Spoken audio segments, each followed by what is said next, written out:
Hello, friends, and welcome back to Malicious Compliance Stories. The woes of military bureaucracy.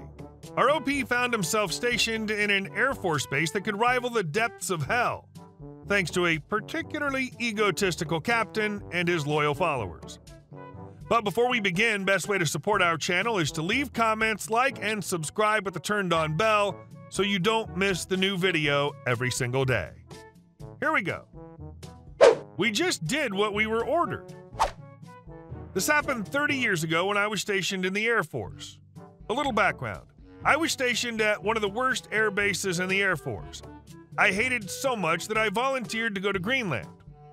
My morale was bad, but on the plus side was that I wasn't alone. Several of my coworkers felt the same. The one thing that made the base hell was my unit's captain and his band of flying monkeys. He was prior enlisted and had an ego so large he had difficulty walking through doorways.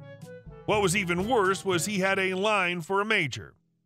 The one thing the Air Force did to check on enlisted troops' well-being was to send out what we called MWR surveys.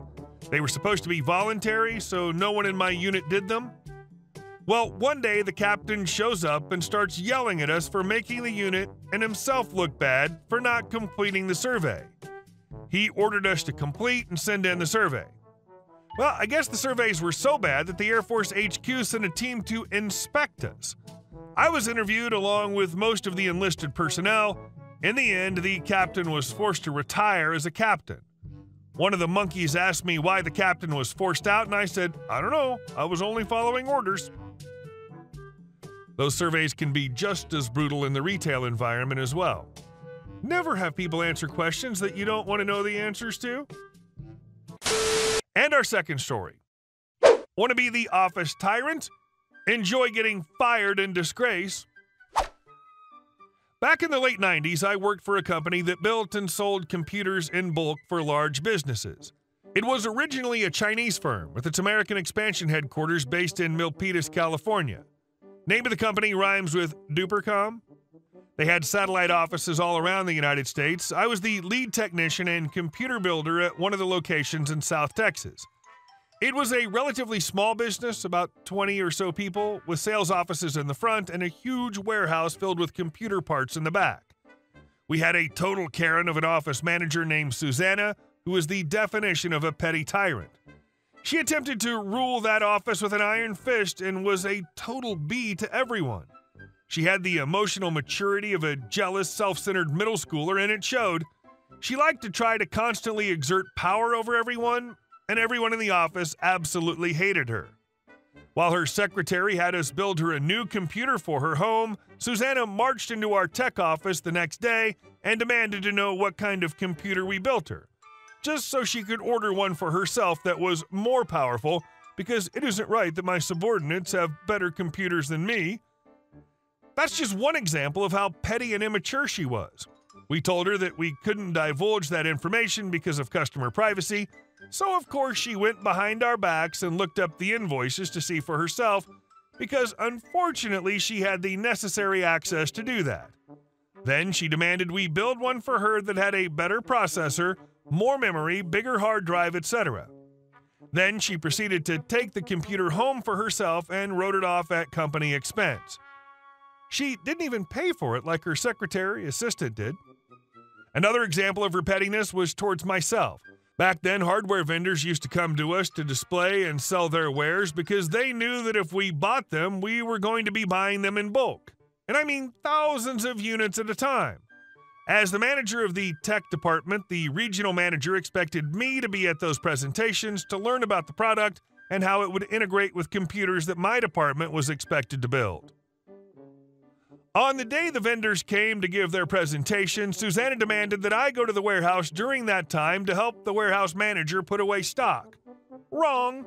I told her that as the manager of the tech department, I had to be at the meeting. She didn't like that. She then demanded, in front of the entire office and the vendors themselves, to go to the warehouse like a lowly assistant and help put away stock. I refused. Then she got really irate and really wanted to put me in my place in front of everyone, because she couldn't stand to be told no. She had to maintain her dominance in the workplace. So I simply walked out of the room, got on the phone, and called the regional manager. She actually yelled at me to come back to where she was. She wasn't finished with me yet. I told her, "Yes, you are. I have a phone call to make." I told her, "Yes, you are. I have a phone call to make," while I was dialing.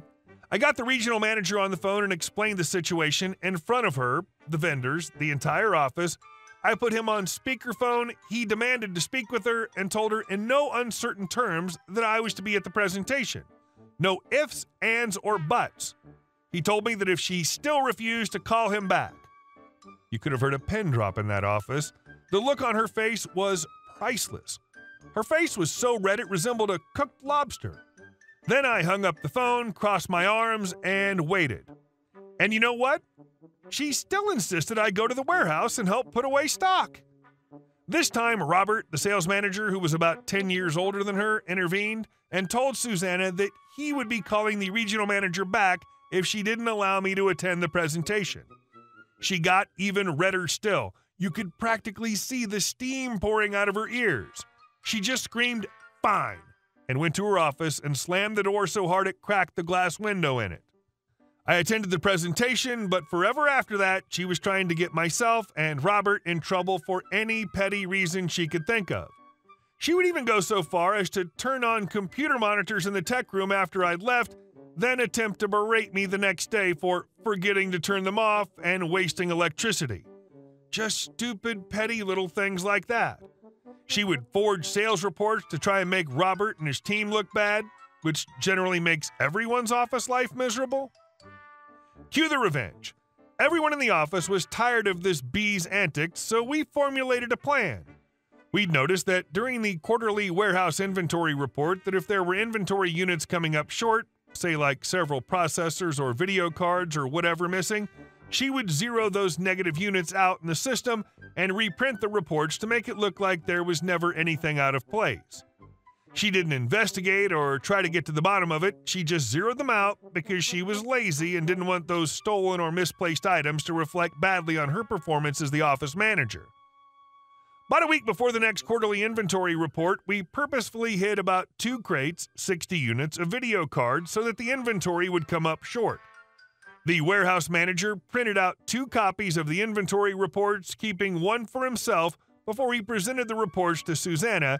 Then he called the regional manager and told him that he might want to visit our location soon because he was concerned about items going missing in the warehouse.